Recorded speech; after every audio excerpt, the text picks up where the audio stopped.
નમસ્કાર વિદ્યાર્થી મિત્રો, ફરી એકવાર સ્વાગત છે તમારું બધાનું આપણી યુટ્યુબ ચેનલ કરંટ ક્લાસમાં. તો આજે આપણે સીસીની સિરીઝમાં જે ડિટેલ વિજ્ઞાનમાં જે આપણે સિરીઝ ચાલુ છે તેનો ટોપિક નંબર 6 પ્રકાશ, પરાવર્તન અને વક્રીભાવનનો અભ્યાસ કરવાના છીએ. તો લેટ્સ સ્ટાર્ટ. સૌપ્રથમ આપણે જોઈશું પ્રકાશ એટલે શું. પ્રકાશ કોને કહે છે? પ્રકાશને આપણે વ્યાખ્યાયિત કરવો હોય તો તેના માટે આપણે લખી શકીએ કે માનવ આંખમાં સંવેદના ઉપજાવતા વિદ્યુત ચુંબકીય તરંગોને પ્રકાશ કહેવાય છે. લખીએ, માનવ આંખમાં સંવેદના ઉપજાવતા વિદ્યુત ચુંબકીય વિકિરણો અથવા તો તરંગોને પ્રકાશ કહે છે. પ્રકાશના આપણે ગુણધર્મો જોઈએ તો પ્રકાશ એ સૌપ્રથમ જોઈએ તો એ સીધી રેખામાં જ ગતિ કરે છે. પ્રકાશ હંમેશા સીધી રેખામાં ગતિ કરે છે.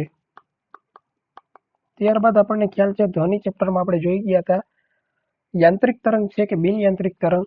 તો આપણે ખ્યાલ છે કે પ્રકાશ એ બિન યાંત્રિક તરંગ છે. બિન યાંત્રિક તરંગ છે એટલે કે તેને માધ્યમની જરૂર નથી. તેવી જ રીતે વહન માટે ધ્વનિ જે છે એ યાંત્રિક તરંગ છે, જેને માટે પ્રસરણ માટે જે માધ્યમની જરૂર પડે છે. પ્રકાશની શૂન્ય અવકાશમાં ઝડપ ખૂબ જ પૂછાય છે. શૂન્ય અવકાશમાં ફેક્ટ ડેટા છે. ઝડપ પ્રકાશની શૂન્ય અવકાશમાં ઝડપ 3 × 10⁸ મીટર પ્રતિ સેકન્ડ. તેવી જ રીતે પ્રકાશની પાણીમાં ઝડપ 2.25 × 10⁸ મીટર પ્રતિ સેકન્ડ. તેવી જ રીતે જો તમને કાચમાં પૂછે તો કાચમાં તેની ઝડપ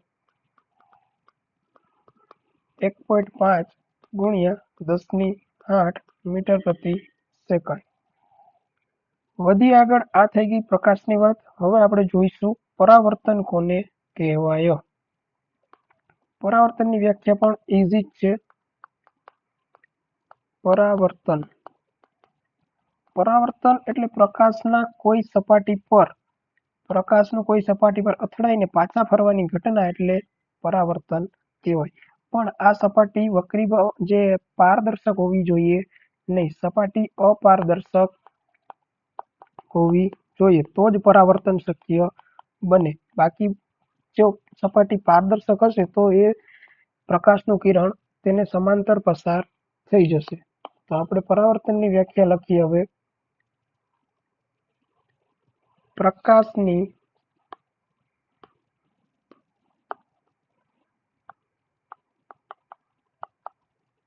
અપારદર્શક સપાટી પર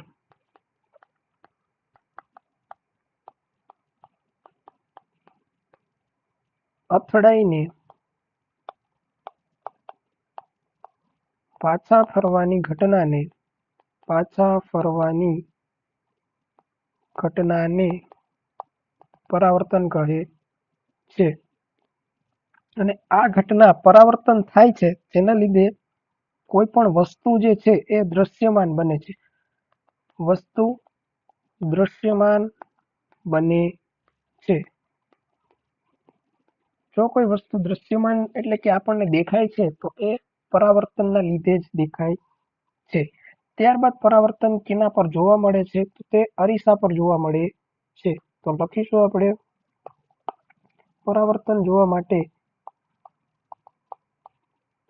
અરીસામાં જોવા મળે છે. હવે એ અરીસાના 2 પ્રકાર પડે છે.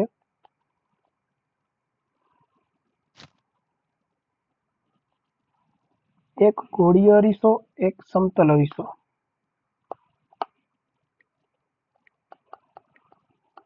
ગોળીય અરીસો અને બીજો છે સમતલ અરીસો. જેમાં ગોળીય અરીસાના ફરી પાછા બે પ્રકાર પડે છે, જે આપણને ખ્યાલ છે.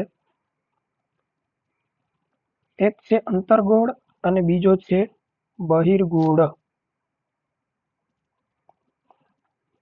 પહેલો છે અંતર્ગોળ અને બીજો છે બહિર્ગોળ. હવે અંતર્ગોળ અરીસામાં આપણે લખીએ તો અંતર્ગોળ અરીસામાં મળતું પ્રતિબિંબ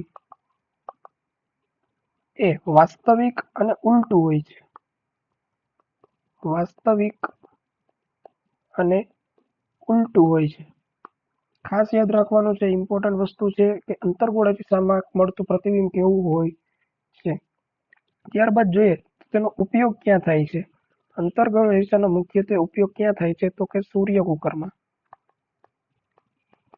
પછી બીજે છે વાહનોની હેડલાઇટમાં.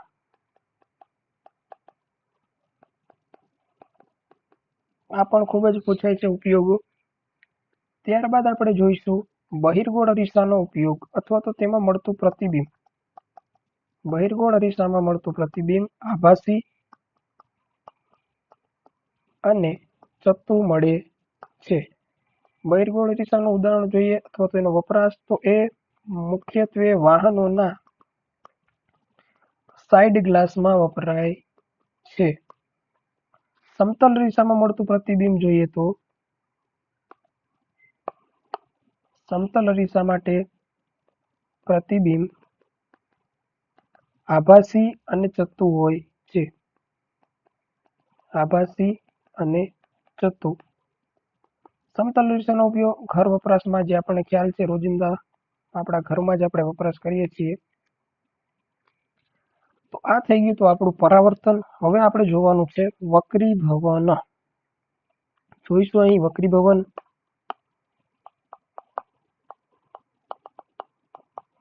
વક્રીભવન એટલે એવી વસ્તુ કે જેમાં પ્રકાશનું મૂળ દિશામાં વિચલન મૂળ દિશામાંથી વિચલિત થતું જોવા મળે છે. જેમ કે માની લ્યો આ એક પાણી ભરેલો કોઈ ગ્લાસ છે. આ પાણી ભરેલા ગ્લાસમાં તમે એક પેન્સિલ રાખો તો એ પેન્સિલ થોડીક અલગ દોરાઈ ગઈ છે મિત્રો. પ્રોપરલી આપણે દોરીએ તો આ એક પેન્સિલ છે. એ પેન્સિલ તમને આ સપાટીથી સહેજ આડી જોવા મળશે. તમે નજર કરશો એટલે અહીંથી સહેજ વળેલી જોવા મળે. તો જે ત્રાસી જોવા મળે છે એ આપણને શું કહે છે કે જે વક્રીભવનના લીધે જોવા મળે છે. વધી આગળ વ્યાખ્યા લખવી હોય તો લખી શકાય. વક્રીભવન કોને કહે છે તો પ્રકાશના મૂળ દિશામાંથી વિચલિત થવાની ઘટનાને વક્રીભવન કહે છે. અને આ ઘટના હંમેશા પારદર્શક માધ્યમમાં જ જોવા મળે છે. જેમ મેં તમને હમણાં ઉદાહરણ આપ્યું કે પાણી ભરેલા ગ્લાસમાં પેન્સિલ ડુબાડતા, એટલે એનાથી જે આપણને વક્રીભવનાંકના લીધે વળે જોવા મળે છે. હવે વક્રીભવનાંક જેમ પરાવર્તન જે અરીસામાં જોવા મળતું હતું એવી જ રીતે વક્રીભવનાંક છે એ લેન્સમાં જોવા મળે છે. તો અહીં આપણે ફરી એકવાર જોઈશું લેન્સ.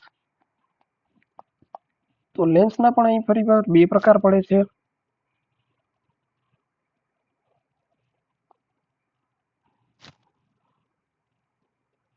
પહેલો પ્રકાર પડે છે અંતર્ગોળ લેન્સ. બીજો જે પ્રકાર પડે છે એ છે બહિર્ગોળ લેન્સ. હવે અંતર્ગોળ લેન્સને આપણે આકૃતિ દ્વારા દોરવો હોય તો આ રીતે દોરી શકીએ. અંતર્ગોળ લેન્સની આકૃતિ કંઈક આ રીતે હોય છે. આ જે આકૃતિ ખૂબ જ ખરાબ દોરાઈ રહી છે મિત્રો. અંતર્ગોળ લેન્સ તમને આ રીતે કંઈક જોવા મળે છે અને બહિર્ગોળ લેન્સ તમને આ રીતે કંઈક જોવા મળે છે.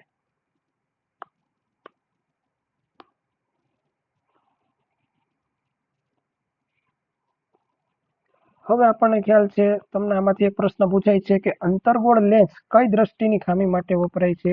તો લઘુ દ્રષ્ટિની ખામી હોય તેમાં અંતર્ગોળ અરીસાનો જે લેન્સ હોય છે એ વાપરવામાં આવે છે અને બહિર્ગોળ લેન્સની જો વાત કરીએ તો એમાં ગુરુ દ્રષ્ટિની ખામી ધરાવતી વ્યક્તિને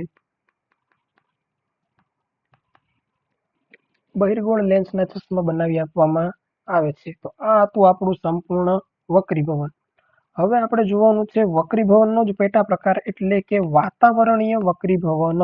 આમાંથી પણ ઘણા બધા પ્રશ્નો ફેક્ટ પ્રશ્નો પૂછાય છે.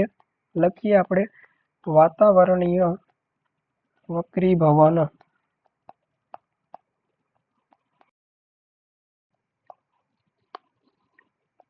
તો વાતાવરણને કારણે થતા વક્રીભવનને વાતાવરણીય વક્રીભવન કહે છે.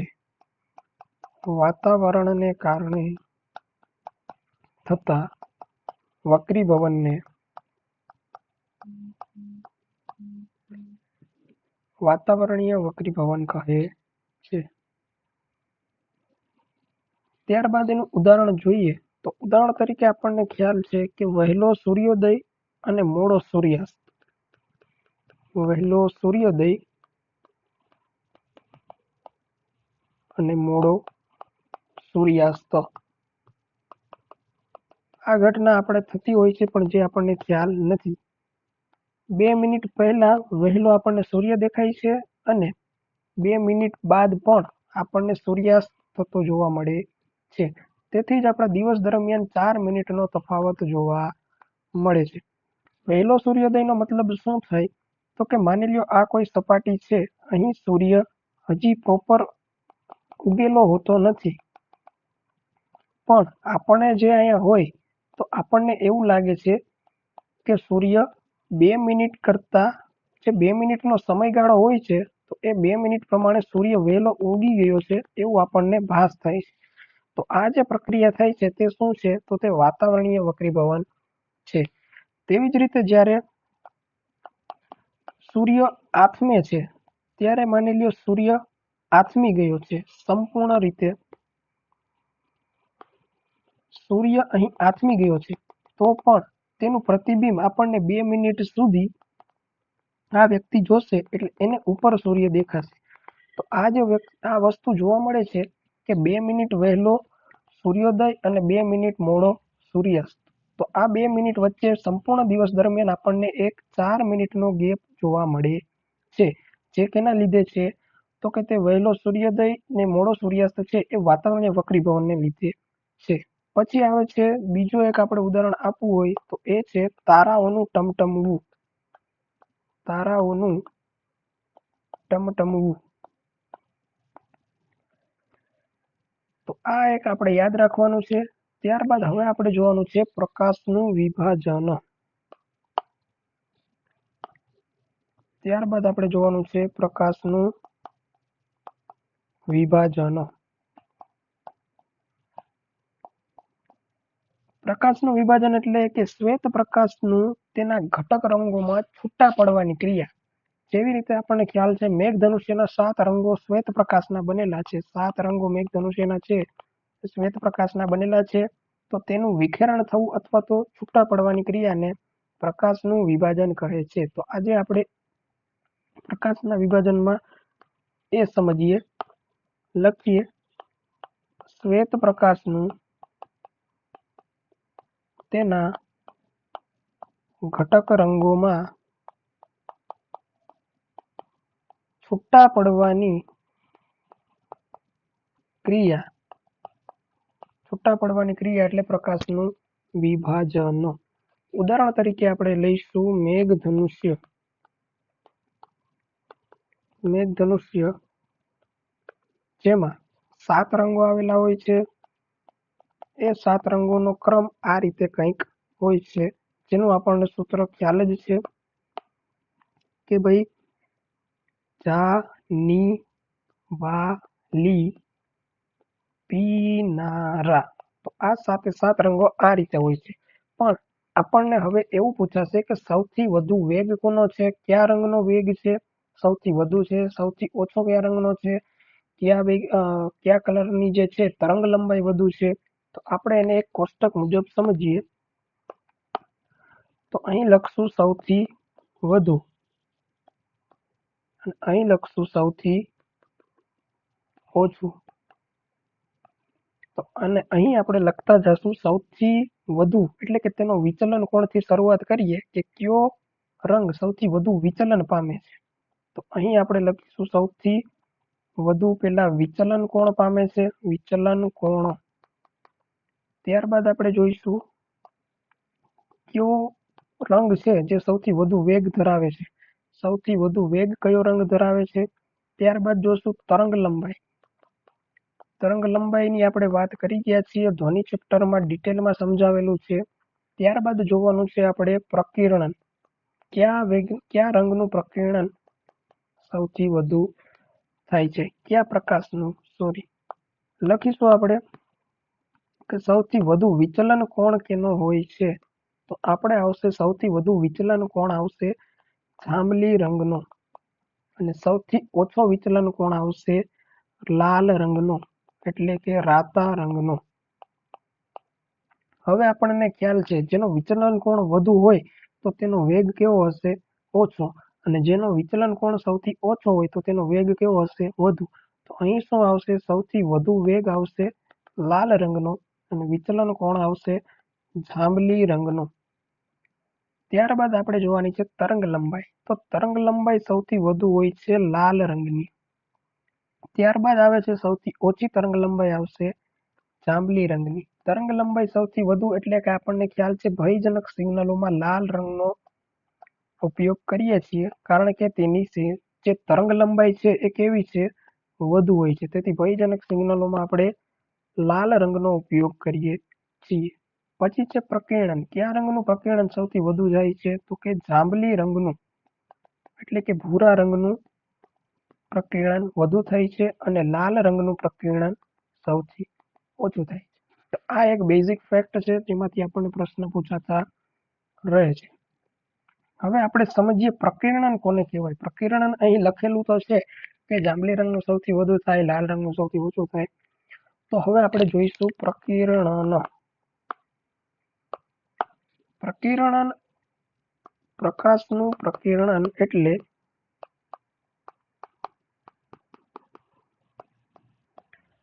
માધ્યમના કોણ દ્વારા શ્વેત પ્રકાશનું જે છે એ બધી જ દિશામાં વિખેરણ થાય ને એટલે કહેવાય પ્રકીર્ણન. માની લ્યો કોઈ માધ્યમ છે, માધ્યમના ઘટક કણો, માધ્યમના ઘટક કણો શ્વેત પ્રકાશ દ્વારા, શ્વેત પ્રકાશનું, માધ્યમના ઘટક કણો શ્વેત પ્રકાશનું બધી જ દિશામાં વિખેરણ કરે અથવા તો વિખેરણ થવાની ઘટનાને શ્વેત પ્રકાશનું પ્રકીર્ણન કહેવાય છે. સમજી ગયા હશો. આનું એક મુખ્ય ઉદાહરણ આપણને જોઈએ તો આપણને ખ્યાલ છે કે આમ જે ટિંડાલ અસર જેવું જોવા મળે છે. આપણને કોઈ બંધ ઓરડો હોય, આ કોઈ બંધ ઓરડો છે જેમાં એક છિદ્ર હોય અને એમાંથી કોઈ પ્રકાશ આવતો હોય, અને આપણને ખ્યાલ છે કે નાના નાના ધૂળના રજકણો બાજુમાં ઉડતા હોય છે એક પ્રકાશની અંદર જ આખા પટ્ટામાં. તો એને આપણે કહેવાય છે શ્વેત પ્રકાશનું વિકિરણ થયું કહેવાય. અને આને બીજું નામ કેવું હોય તો એને કહી શકાય ટિંડલ અસર. ટિંડલ અસર જે હંમેશા બપોર વચ્ચે તડકામાં તમે કોઈ નાના એવા છિદ્રમાંથી આપણે જોવો તો ધૂળના નાના નાના રજકણો જોવા મળતા હોય છે. ચાલો વધીશું આગળ. ઉદાહરણ તરીકે આપણે એક બીજું ઉદાહરણ કુદરતી રીતે લેવું હોય તો આપણને ખ્યાલ છે કે સ્વચ્છ આકાશનો ભૂરો રંગ, સ્વચ્છ આકાશનો ભૂરો રંગ એ પણ પ્રકાશના વિકિરણને લીધે જોવા મળે છે. પછી બીજું ઉદાહરણ જોવું હોય તો સૂર્યોદય અને સૂર્યાસ્ત વચ્ચે સૂર્યોદય અને સૂર્યાસ્ત સમયે સૂર્ય જે આપણને દેખાય છે એ લાલાશ પડતો દેખાય છે. તો આ લાલાશ પડતો દેખાવાનું કારણ પણ શું છે? શ્વેત પ્રકાશનું વિભાજન. બીજું આપણે ઉદાહરણ કીધું કે ટિન્ડલ અસર. ટિન્ડલ અસર પણ શ્વેત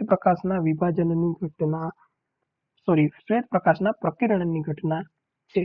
ત્યારબાદ આવે છે મહત્વપૂર્ણ, જે પણ ખૂબ એક્ઝામમાં પૂછાય છે, જેનું નામ છે પૂર્ણ આંતરિક પરાવર્તન. પૂર્ણ આંતરિક પરાવર્તન. પૂર્ણ આંતરિક પરાવર્તનમાં આપણે એટલું જ યાદ રાખવાનું છે કે કઈ કઈ ઘટના પૂર્ણ આંતરિક પરાવર્તનમાં જોવા મળે છે. તો આપણને ખ્યાલ છે મરીચિકા, જેને બીજું નામ કહી શકાય મૃગજળ, જે આપણને ખ્યાલ છે ગરમ પ્રદેશમાં જોવા મળે છે, જેમ કે રણ પ્રદેશમાં. મરીચિકા એટલે કે આપણને દૂરથી જોતા ત્યાં પાણી હોય એવો કોઈ ભાસ થાય તો એ શું છે? મરીચિકા છે. ત્યારબાદ છે લૂમિંગ. તો લૂમિંગ આપણને જોવા મળે છે ઠંડા પ્રદેશમાં. લૂમિંગમાં આપણને જે દ્રશ્ય દેખાય એ લટકતું હોય એવું દેખાતું હોય છે, તો તે વસ્તુને શું કહેવાય? લૂમિંગ. ત્યારબાદ આવે છે પૂર્ણ આંતરિક પરાવર્તન, એટલે હીરાની ચળકાટ. હીરાની ચળકાટમાં આપણને ખ્યાલ છે એક ડાયમંડ હોય આ રીતનું, તો એની અંદર ને અંદર ઘણું બધું પરાવર્તન થતું હોય છે, જેને કહેવાય છે પૂર્ણ આંતરિક પરાવર્તન. ત્યારબાદ આવે છે ઓપ્ટિકલ ફાઇબર.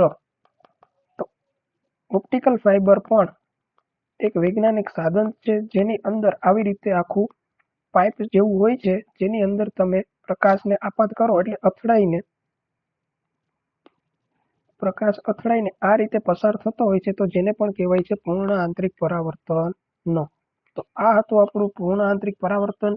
હવે આપણે જોવાનું છે લાસ્ટ ટોપિક, જે પૂછાતો નથી પણ આપણે જોઈ લઈએ, જેનું નામ છે સંપાતીકરણ. સંપાતીકરણ એટલે કે એકબીજાના જે રંગો છે એ એકબીજા પર સંપાત થતા આપણને શું જોવા મળે છે? તો એક રંગના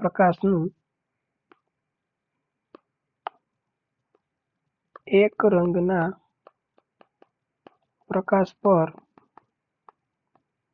અન્ય રંગનું સંપાત થવું, જેને કહેવાય સંપાતીકરણ. ઉદાહરણ આપણે જોવા હોય તો જોઈએ, પાંદડું લીલું શા માટે દેખાય છે? લીલું પાંદડું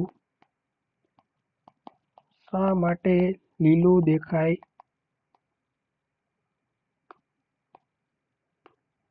શા માટે લીલું દેખાય છે? તો કે તે માત્ર ને માત્ર લીલા રંગનું જ પરાવર્તન કરે છે. લીલા રંગનું પરાવર્તન કરે માટે. આ તો પ્રશ્ન, આ એનો જવાબ. બીજી આપણે વાત કરીએ તો લાલ ગુલાબ શા માટે લાલ દેખાય? તો હવે તમને ખ્યાલ આવી ગયો હશે, લાલ ગુલાબ શા માટે લાલ દેખાય છે? તો હવે તમને ખ્યાલ આવી ગયો હશે કે તે શું કરતું હશે? તો તે લાલ રંગનું પરાવર્તન કરે છે. લાલ રંગનું પરાવર્તન કરે છે માટે. હવે એક અગત્યનો પ્રશ્ન આવે છે કે કોઈ પણ પદાર્થ સંપૂર્ણ સફેદ ક્યારે દેખાય અને સંપૂર્ણ કાળો ક્યારે દેખાય? તો લખીએ આપણે,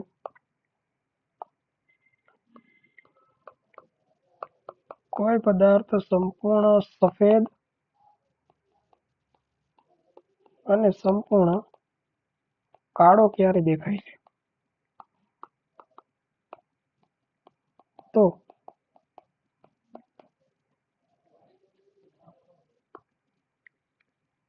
તે પદાર્થ બધા જ રંગોનું પરાવર્તન કરી આપે તો તેને કહેવાય સંપૂર્ણ સફેદ પ્રકાશ.